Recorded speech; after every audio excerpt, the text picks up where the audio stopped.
Muntik nang magbanggaan ang barko ng Pilipinas sa China nang harangin na naman ng China Coast Guard ang resupply mission natin sa Ayungin Shoal. Pero di gaya ng dati, hindi lang Coast Guard at militia vessels ang umaaligid sa lugar. May lumapit ding warship ng China. Nasa frontline ng balitang yan, si Brian Castillo.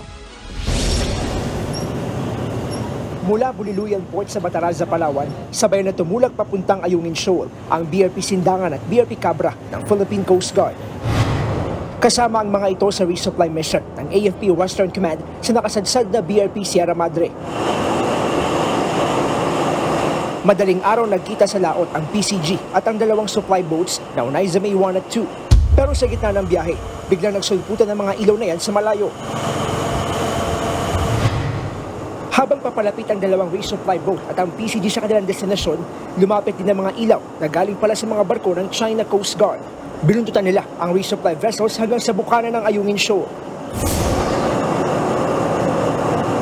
Bandang alas 10 ng umaga, sumalubong pa sa Philippine Coast Guard ang 3 pang barko ng China at ang 5 Chinese Maritime Militia vessels. Dito na nagumpisa ang malapatinterong habulan sa dagat.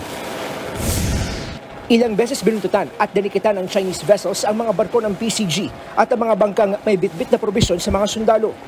This is the second resupply operation that we were able to monitor that the Chinese maritime militia vessels now are deliberately participating in blocking the Philippine Coast Guard vessels and even attempting to separate the Oneida May from the Philippine Coast Guard vessel. Sa kuhang ito naman, kita kung paanong muntik magkabanggaan ang barko ng Pilipinas sa China Coast Guard nang subukan nitong makipaggitan sa PCG. 1 hanggang 2 metro lang ang pagitan nila.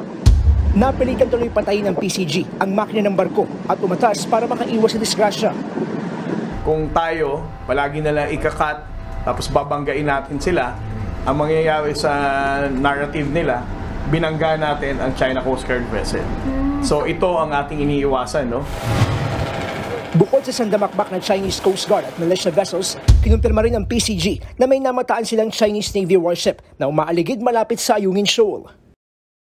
We're not actually deploying Philippine Navy gray ships in the resupply operation.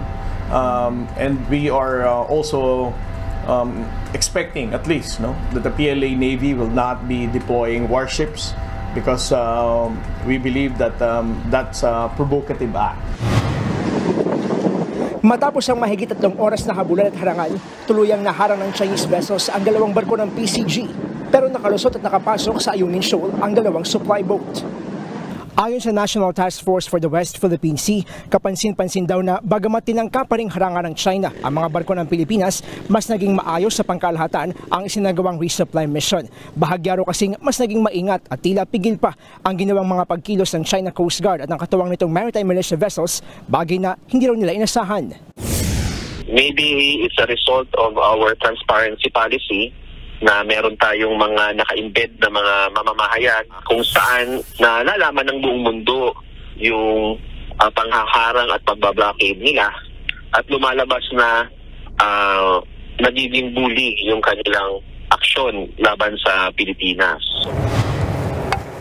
Sa kabila naman ng tila walang katapusang hamon tuwing may resupply mission, nanindigan ng Philippine Coast Guard na ipagpapatuloy nito ang pagbibigay ng suporta sa AFP Western Command.